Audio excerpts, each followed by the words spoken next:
Assalamualaikum warahmatullahi wabarakatuh. Om Swastiastu, Namo Buddhaya, salam kebajikan sahabat-sahabat dimanapun juga berada. Amin Rais kembali mengoceh. Ocehannya ini sudah sangat keterlaluan. Dia menyatakan bahwa di belakang para demonstran ini adalah geng Solo. Dan itu sebenarnya arahnya ke Pak Jokowi. Ini sudah sangat berbahaya karena kemudian membawa nama-nama daerah ya, seperti Solo. Padahal kan kita tahu bahwa Solo ini satu daerah yang melahirkan dua pemimpin di negeri ini, yaitu Pak Soeharto dan Pak Jokowi. Sangat disayangkan sekelas Amin Rais kembali mengeluarkan pernyataan yang hemat saya ini tanpa data, tanpa bukti, hanya betul-betul mau mendegradasi Pak Jokowi supaya Pak Jokowi sangat buruk namanya bagi rakyat Indonesia. Nah, seperti apa pernyataan Pak Amin Rais ini, coba kita simak dulu sebelum kita bicara lebih dalam.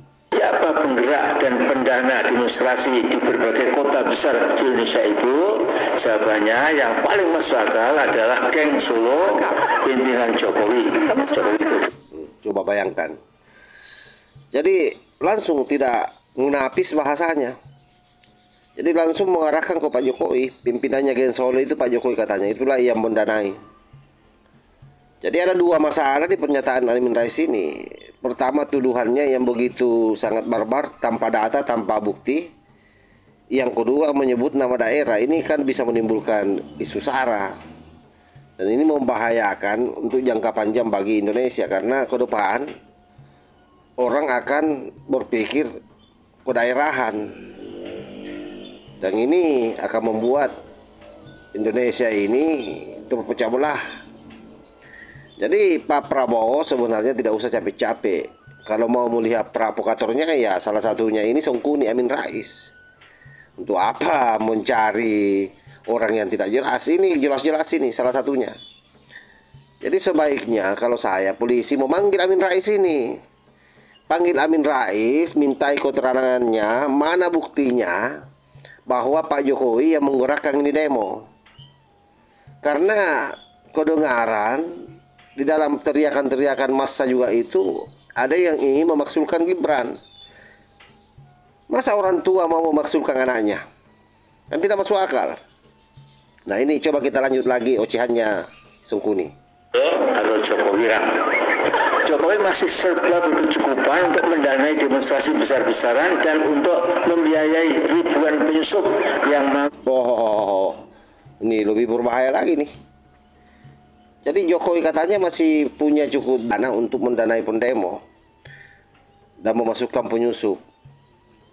Makanya saya bilang, ya coba Kapolri panggil ini, suruh buktikan mana bukti transfernya, kepada siapa, berapa uang yang ditransfer, supaya ini bukan tidak terjadi fitnah. Karena ini sekali lagi di era media sosial hari ini, mulut ini, congor ini kadang-kadang jauh lebih cepat daripada otak.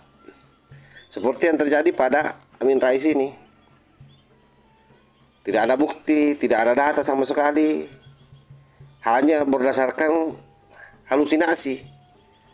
Dia mengatakan bahwa Pak Jokowi membiayai para penyusup, membiayai demonstran. Dan itu menyeluruh katanya di setiap daerah. Luar biasa Amin Rais ini. Memang ya, apa yang pernah disampaikan oleh Gus Dur bahwa nanti akan menjadi gelandangan politik, dan itu terbukti.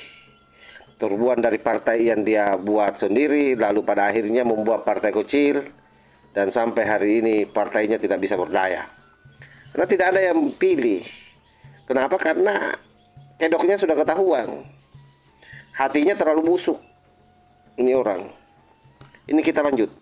Untuk membelokkan slogan para demonstran, libas para koruptor, bubarkan DPR, memersatukan kepentingan rakyat, menjadi gulingkan Prabowo. Ini memang sangat kurang ajar. Di sekelas Amin Rais saja mengatakan sangat kurang ajar. Padahal dia yang kurang ajar. Jadi memang upaya para kucluk ini semua berharap antara Pak Jokowi dan Pak Prabowo itu bisa pecah kongsi. Kenapa? Karena mereka tidak pernah membayangkan sebelumnya bahwa Pak Prabowo akan pakai dengan Gibran. Itu yang mereka tidak pernah bayangkan. Sementara Pak Prabowo sendiri punya hitungan bahwa kalau dia tidak pakai dengan Gibran, dia tidak akan terpilih. Dan itu sering disampaikan jauh-jauh sebelumnya ya, bahwa saya tidak akan maju kalau tidak didukung oleh Pak Jokowi. Kenapa? Karena dia tahu bahwa mayoritas rakyat Indonesia mencintai Pak Jokowi. Nah, para sungkuni busuk semua ini sakit hati. Dia berharap ini terjadi pecah kongsi, lalu dia akan merapat masuk ke Prabowo. Karena hari ini malu dia kalau dia merapat ke Prabowo, karena dia terlalu membenci Jokowi dan Gibran. Sehingga harus dia lengserkan dulu Gibran. Nah, perhatikan seluruh narasinya. Ini kan hampir sama semua ini. Refli Harun, Rocky Gerung, sama semua. Membenci Gibran tapi mencintai Prabowo. Jadi kelihatan bahwa apa yang mereka mau lakukan adalah adu domba. Jadi ini taktik Belanda ini sahabat, adu domba antara sesama pemimpin. Itu yang mereka coba lakukan. Kader PSI ya, partai kecil, itu pimpinan anak bungsunya Joko Wirang paling semangat berkali-kali melontarkan narasi Prabowo harus turun.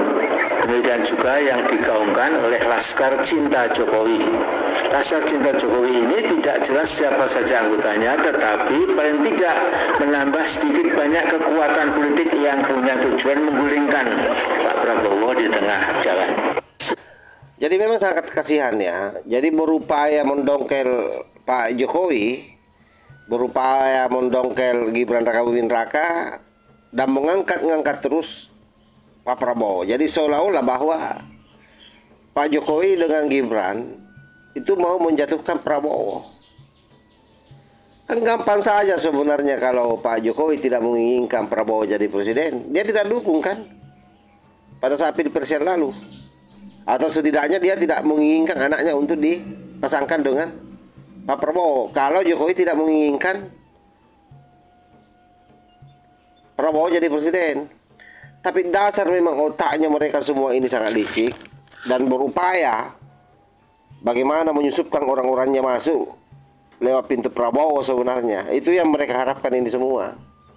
Dan bahkan ada informasi yang saya dengar, mereka sendiri ini berpikir bahwa Pak Prabowo tidak akan sampai periodenya. Sehingga nanti kalau Gibran tidak diganti, Gibran yang akan jadi presiden. Coba bayangkan cara berpikir mereka, kan sangat busuk hatinya ini mereka semua. Tetapi seolah-olah membela Prabowo. Nah, di sinilah tantangannya sebenarnya. Kita berharap mudah-mudahan Pak Prabowo tidak terglorifikasi atau orang-orangnya. Karena kadang-kadang juga itu sebaik-baiknya orang menjadi pemimpin, tapi kalau orang di sekitarnya yang memiliki hati yang busuk, yang memberikan informasi-informasi yang tidak ideal, yang saya maksudkan, karena pemberi informasi ini punya maksud dan tujuan. Itu yang sangat berbahaya bagi pemimpin. Sehingga kebijakan-kebijakan yang dikeluarkan itu bisa turbulensi karena ada kepentingan pada saat dia membisikkan sesuatu kepada pemimpin. Itu yang dikhawatirkan sebenarnya yang terjadi sama Pak Prabowo hari ini. Karena beberapa waktu yang lalu juga kita tahu bahwa Pak Prabowo pernah ketemu dengan Gatot Nurmantio. Nah, disitulah perbedaannya antara Pak Jokowi dengan Pak Prabowo waktu Pak Jokowi menjadi presiden. Kalau Pak Jokowi menjadi presiden, kalau memang tokoh itu dianggap membahayakan, dia tidak mau temui. Pak Prabowo berusaha merangkul semua. Padahal boleh jadi mereka semua ini adalah merupakan duri dalam daging yang orang-orangnya tidak sadari. Itu yang sangat kita khawatirkan sebenarnya. Kalau dulu Pak Jokowi jelas sekali yang namanya Rizik Syihab itu musuh bangsa. Karena perilakunya bangsat. Karena mustahil itu seorang pemimpin tidak ada yang musuhi, mustahil itu. Itu sudah sunnatullah, Nabi saja betapa banyak musuhnya, dan bahkan musuhnya itu datang dari keluarganya sendiri. Jadi Pak Prabowo jangan bermimpi bahwa semua orang akan baik sama dia. Kalaupun misalnya mereka baik, siapa yang tahu tujuannya? Nah, bagaimana melacak itu? Kita tracking dia. Seperti apa masa lalunya, kan jelas ini. Ideologinya apa? Dia bergaul dengan siapa-siapa saja. Karena apa yang terjadi hari ini itu akan menjadi cerminan hari esok. Apa yang terjadi hari ini itu akan menjadi sejarah hari esok. Jadi hati-hati Pak Prabowo ya. Jangan sampai mendengar ocehan para sungkuni ini yang akan merusak bangsa Indonesia. Saya tidak peduli Pak Jokowi, saya tidak peduli Gibran. Ini soal bangsa. Ini soal negara kesatuan Republik Indonesia. Ini soal kebinekaan, bos. Ini soal Pancasila, bos. Saya tidak peduli, Prabowo pun saya tidak peduli. Tapi ini soal bangsa yang harus dipikirkan secara bersama-sama oleh seluruh elemen. Terutama yang mencintai bangsa ini. Tidak peduli saya siapa mereka. Saya kira demikian ya. Wallahul muwaffiq ila aqwamit thariq. Wassalamualaikum warahmatullahi wabarakatuh.